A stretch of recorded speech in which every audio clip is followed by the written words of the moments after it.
Welcome back, welcome back. Today is a very weird day. So, when it comes to all this spooky dookity stuff, I'm new to it.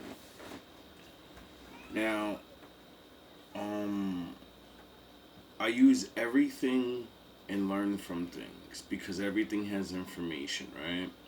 So, the Lord has stumbled me upon these readings, and these readings have shown me new words and have me looking at life in a little bit of different way.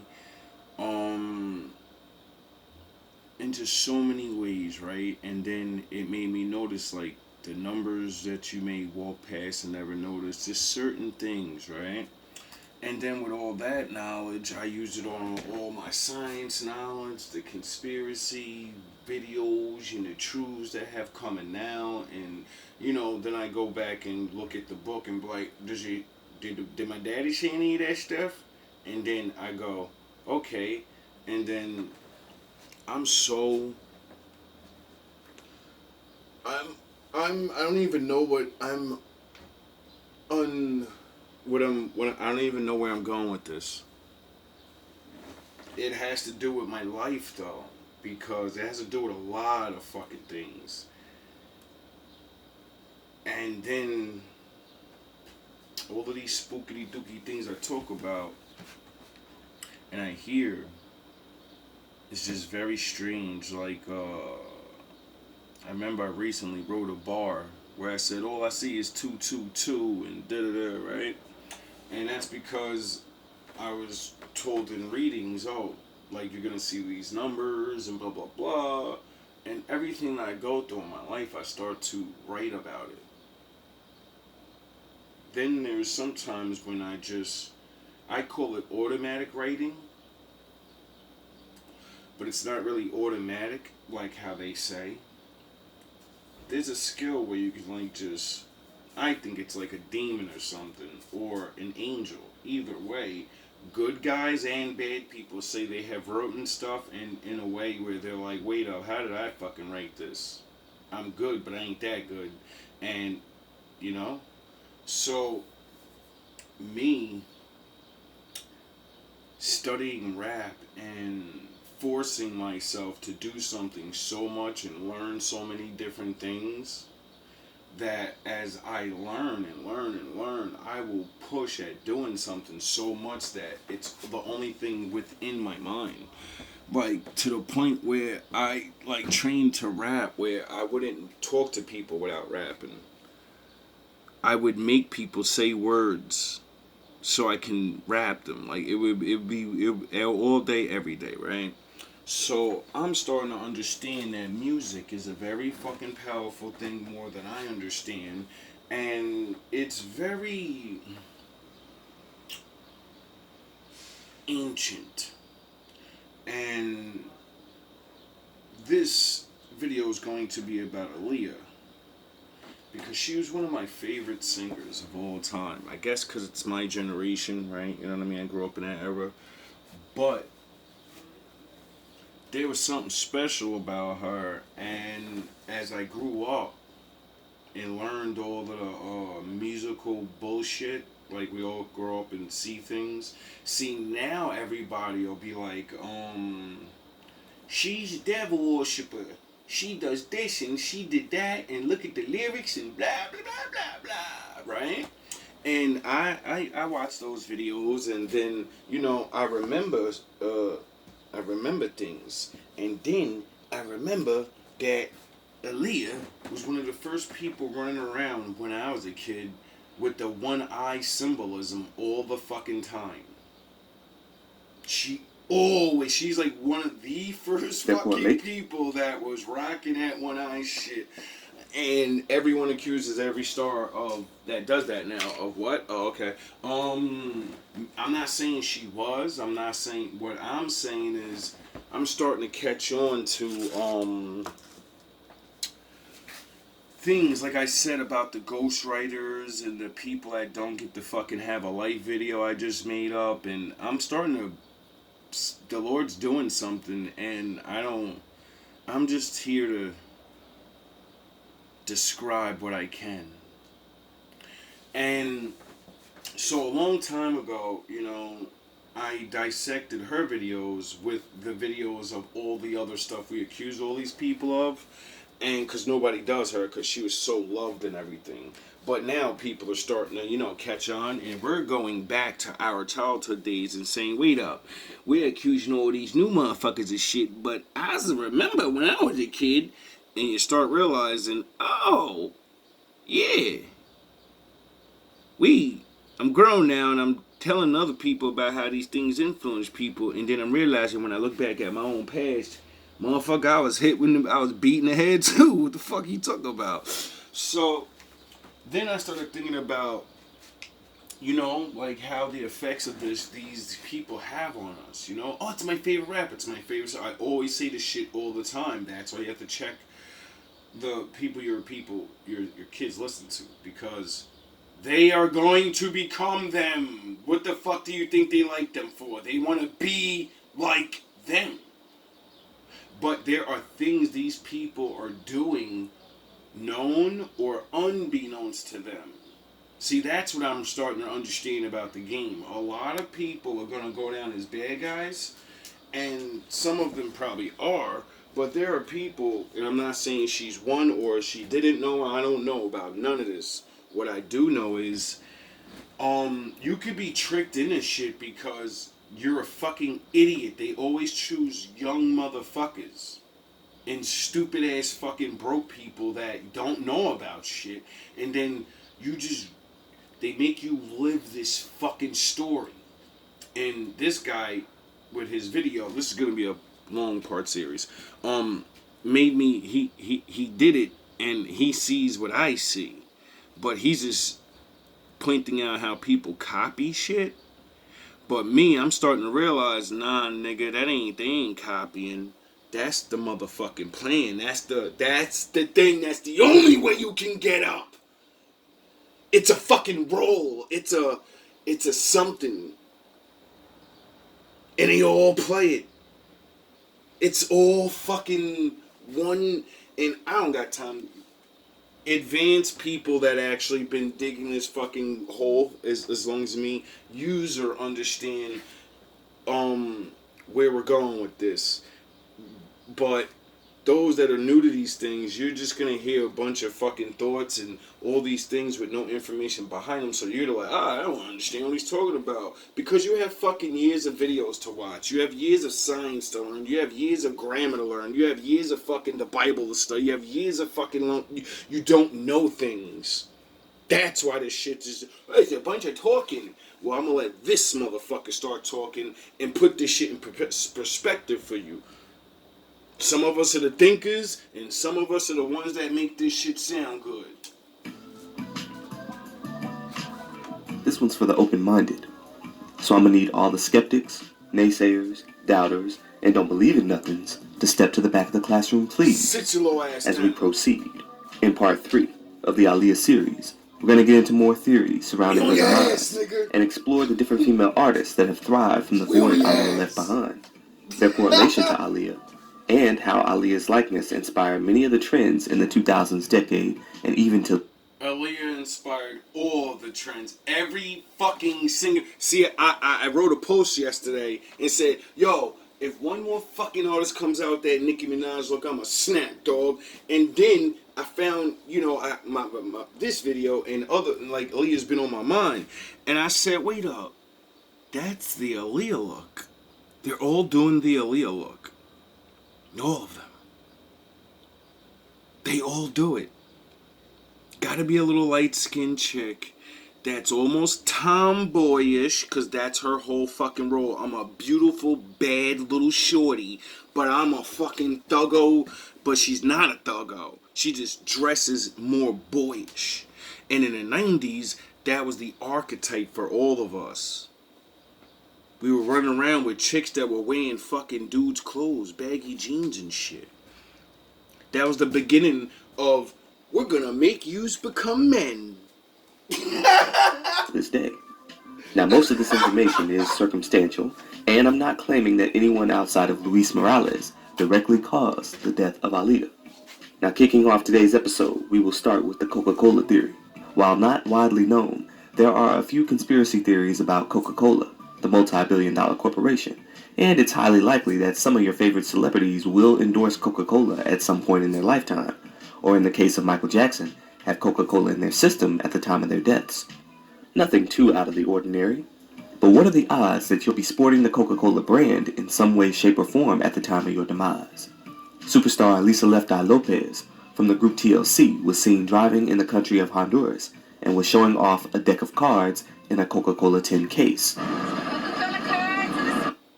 Ready? Left eye, Aaliyah always covered her left eye. I wonder if the left eye has any significance in a spiritual thing. Oh, that's that Egyptian shit. The all-seeing eye of Horus, right? Is that what they say? Moments later, she hands the cards to her sister, Raina, and seemingly, as her sister opens the cards, Lisa loses control of her rented SUV, crashing into a nearby ditch, ejecting 4 of the 10 people out of the vehicle. Lisa would be the only fatality, as she was killed instantly.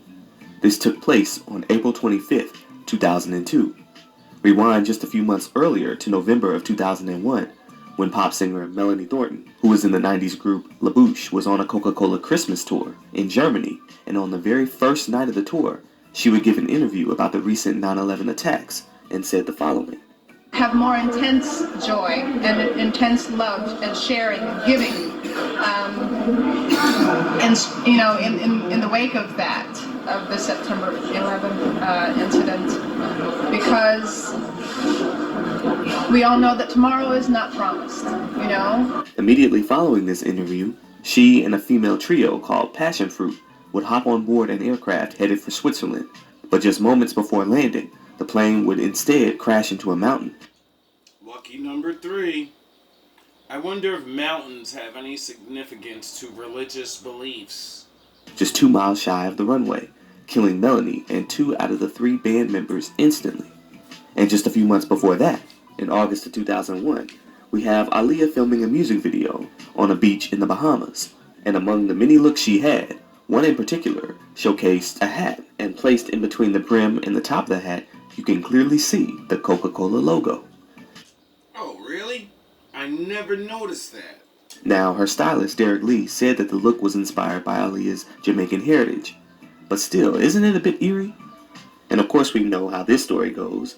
As soon as filming wrapped, Aaliyah... I didn't know she was Jamaican. Or maybe part Jamaican. boarded a plane back to the... She looks like a Negro to me. States that would crash just after takeoff. Now you have 3 ladies in music dying just months apart from each other in foreign countries in auto crashes and were sporting Coca-Cola in their last visual recordings. Lucky number 3. I know some of y'all are wondering, you want an extension cord or a ladder with that reach? Cause y'all reaching. But there are many theories that suggest big name brands are a part of the scheme in programming and polluting the minds of young people. And Coca-Cola, the largest Allegedly. I don't want to hear those shenanigans. beverage manufacturer and distributor in the world, is no exception. It is an interesting set of coincidences, I must say. I did notice that in the comparison of Aaliyah and Melanie in my documentary on Melanie Thornton and Passion Fruit, that many of the comments thought I was referring to Melody Thornton from the Pussycat Dolls. And while Melody is alive and well, I wanted to point out her group member, Carmit Bakar, who was with Aaliyah in her last days. She was in the Rock the Boat music video as one of the background dancers. She was the racially ambiguous chick with the braids. She had worked with Fatima a number of times and was a beast when it came to those seductive movements. But she's been a backup dancer for many artists. She was dancing right alongside Janet Jackson when she had her infamous nip slip. And Hype Williams didn't edit out Aaliyah's nip slip in the video. But we don't talk about that. But in her interview with Alessandra Torresani, hope I'm saying that right, Carmit revealed that she had been trying to get on an Aaliyah video for a while now and had told the... Skip. There's a whole bunch of things. That same woman has literally done videos with the person. I go watch this shit in the thing, because I ain't gonna play all his stuff. Relaxation was snuffed out and a series of tragedies had begun. The dancers refused to fly out of the same airport, and would instead catch a boat to another island to fly back to the States from there. She's a beautiful person inside and out, and we're gonna all miss her deeply. Carmit revealed that she was very shaken up behind Aaliyah's death and stayed locked up in her apartment. But an invitation to the VMAs had pulled her out of her funk, as she was enlisted to be a backup dancer for Missy Elliott and Nelly Furtado's performance, which was in tribute to Aaliyah. She says she arrived to rehearsal in New York City ahead of everyone else and took a quick nap while she waited. She said that Aaliyah had come to her in a dream and said, "I'm okay, I promise. I got my boys with me. We're good." And that gave her great comfort. But after the performance, and during her flight back home, the 9/11 attacks would occur just a few miles away from where she had just performed. And suddenly she found herself with crippling anxiety, as if death had been following her. She would go into a deep depression, but would eventually bounce back. And in August of 2003, she and the other background dancers would perform the dance routine for Rock the Boat at the Dior Dance for Life to benefit the Aaliyah Memorial Fund. Days later, she would use her expertise from her time with Aaliyah and aided with the choreography in Beyoncé's music video for the song Baby Boy, which featured Sean Paul. The dance sequence Out by the Sea was filmed in Miami, the same location that Aaliyah had filmed the tidal wave green screen scenes just 2 years prior. And the two you're starting to see the drift? videos have often been compared, as it's believed that B drew inspiration from Rock the Boat. Carmit had also appeared in the music video for Crazy in Love, before officially joining the Pussycat Dolls. Now, hold on, because I want to speak on art imitating life. Right? Now, when you think of the word pussycat in popular media around this time, and you get your mind out the gutter, some of you may think of the popular teen flick, Josie and the Pussycats from 2001, and how in the film, the music executives used programming in the group's songs to push agendas and influence decisions in the minds of young people. And once the first group caught on to the scheme, they mysteriously found themselves in a plane that was going down. And after the crash, the label had released a greatest hits album to honor the memory of the boys just a day later. Josie and the girls faced similar attempts on their lives whenever they spoke out against the powers that be. And I find it very interesting that both Aaliyah and Beyonce, and Left Eye for that matter, all fought to be in the film. They all auditioned for the role of Valerie, the black girl. Really? Which ended up going to Aaliyah's friend, Rosario Dawson. Oh, wow. You may not know the Pussycat Dolls. That's before my time, too. It's an older cartoon. But there was a black girl in that. It was a trio of rock and roll type of singer girls, and one of them were black. And, you know, 3 black women that are super mega stars got passed up for a Puerto Rican chick that's barely as famous as them. That makes sense. Who later appeared in her tribute video, which was released with her greatest hits album after her plane crash. People wonder why we get mad. Like they make people make characters that are us, and then we can't even play the characters that are us. Like, that's fucking crazy. That's funny. That's like a white guy trying to be Jesus Christ or something, and the book says that he looks like it, but oh shit, I forgot. That's what we do think. Many people felt that Rosario resembled Aaliyah, and I did try to offer prescription lenses to these individuals. But either way, not to get off track, Aaliyah's connection with Beyonce is probably the most publicized out of all theories. No, she does. See, the thing is, people do look like each other, even though you don't look, like each other. It's called like it's a look. You know what I'm saying? Like the black jet hair, the having the makeup around the eyes a certain way. Like you have the same maybe type of build. So if you put these people in a decent amount of makeup and you stand them side by side, you would be like, yo, you're like sisters. Now you could put majority of women side by side and they all have that same fucking look. So as we get into this Beyonce theory, I gotta take it back to the beginning, because some of y'all like to get on here and act like there was no relationship between these two, that they saw each other in passing, blew a kiss, and kept it cordial. But when it came to Destiny's Child, their closeness to Aaliyah dates back to the mid-90s. Beyonce told ABC News that Aaliyah was the very first artist to embrace Destiny's Child. She was so sweet, always. Kelly had said that Aaliyah had just gotten her driver's license and had picked them up from the Bel Age Hotel one time and took them to Roscoe's Chicken and Waffles and other spots in L.A., and they hung out quite a bit. Out with you guys and kick it with my girls, Destiny's Child in black. Rehearsal. Once Destiny's Child finally got off the ground, they would rehearse to Aaliyah's music in preparations for their shows, like the Houston show. You're singers, and you're gonna dance someone else's shit, and you're gonna sing someone else's shit so you can get ready for your show. In 1997, where they were shown lip-syncing to Aaliyah's Came to Give Love outro. And when the group showed up to learn Fatima's choreography for their single, Get on the Bus, they would arrive to find Aaliyah, rewinding the tape and getting them information. Both Aaliyah and Fatima would teach the girls the dance moves for the video, and whenever Destiny's Child performed the song live, in order to get the crowd hype, they would dance to Aaliyah's Are You That Somebody first, giving props where it's due. Is it giving props where it's due? Or is it you doing something like, bookity dookity? You get it? Cause that's fucking weird as fuck to me. I never heard of no shit like that in my life, and I never, I don't follow Beyonce like that in her early careers. I mean, I liked her like everybody else, but I was Aaliyah. I was Team Aaliyah, baby. When she died, I was mourning. All you bitches was nothing to me. You were nothing. My wife was gone.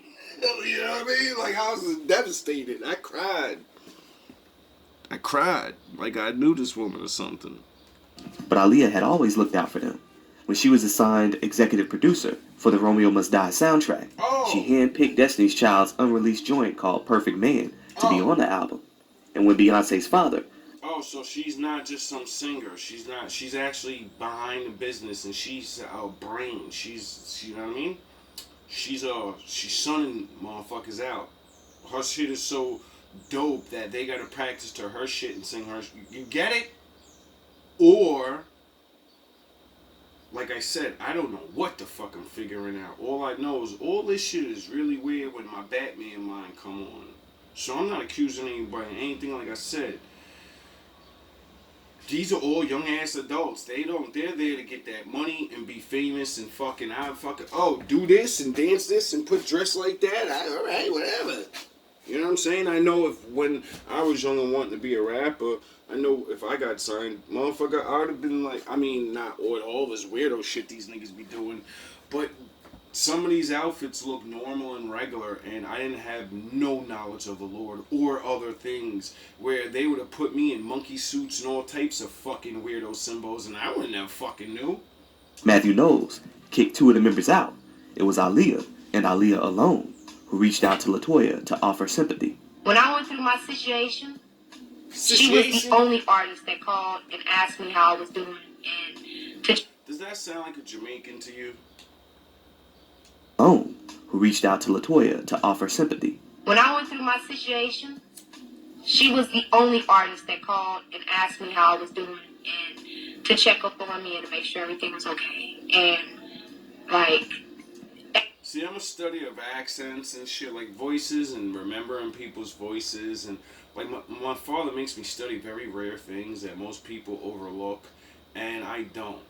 You're not going to tell me you may got Jamaican in your background. I'm not saying that she doesn't, because I don't know anything about any of these people. We act like we do, and then we find these documentaries and see them say things and whatever, and we're like, whoa, what the fuck? Like, I never knew Beyonce and her even fucking chill. Like I said, I was Team Aaliyah. I knew they were around the same time, but at that time, she was nowhere near the Queen Bee. She was just a bee. everybody was, trying to be, just we don't know what's going on. And she was the only artist that called me. It was like, I just want to call and see how you doing. And that was so nice of her and so sweet. Skip. And helped Aaliyah write some songs. Okay. Uncle and owner of her label said that Beyonce would help. Yeah, we ain't gonna let you pass that out. Later, Beyonce would interview Aaliyah on the red carpet at the MTV Movie Awards.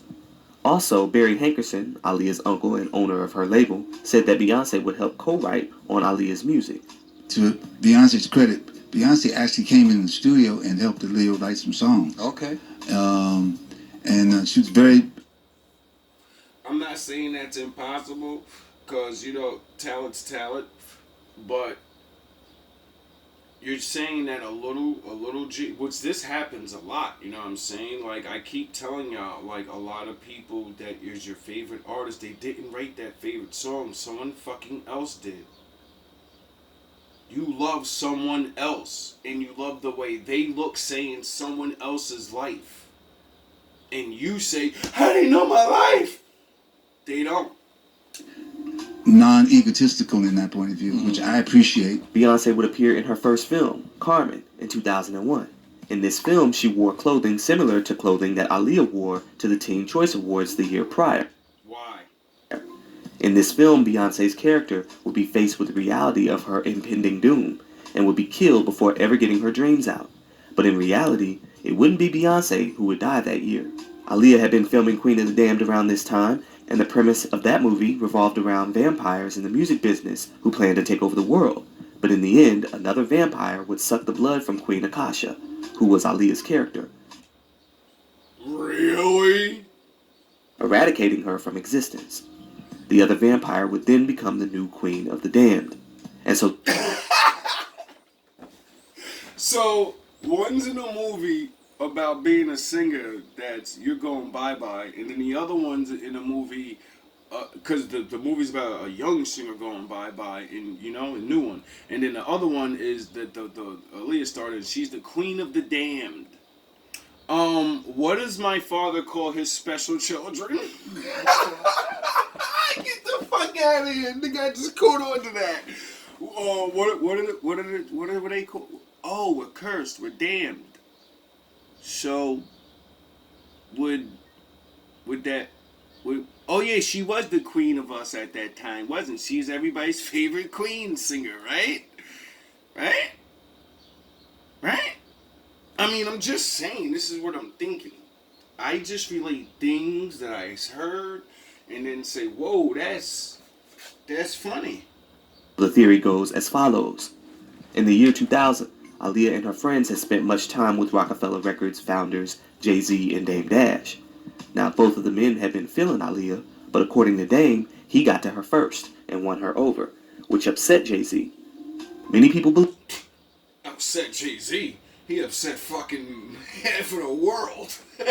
believe that because Aaliyah refused to be Jay-Z's leading lady, that he would instead choose Beyonce to be his queen, and would set the wheels in motion to have her take over Aaliyah's lane. Beyonce... Could you imagine if Aaliyah didn't die, what the fuck would Dame Dash and Aaliyah be? Because Dame Dash, was like a manager type. Like, he was never like the Puffies and the other niggas that was like putting rappers on.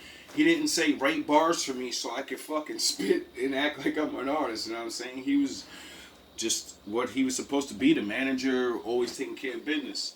Now, when Jay left him, he never had like real backing and shit after that, and he kept himself afloat doing what genius men like him do or whatever, because he just fucking, that guy's smart.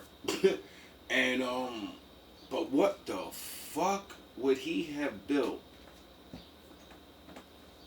if she didn't go? Because that's like saying you went from you got and signed Jay to your label, because he still owns Reasonable Doubt. I heard he owns the masters to that, which that means he's gonna be rich forever.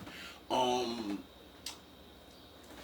then he blows up to be like one of the greatest male rappers ever. And then if he, she probably wouldn't have signed. Maybe they would have made a new label.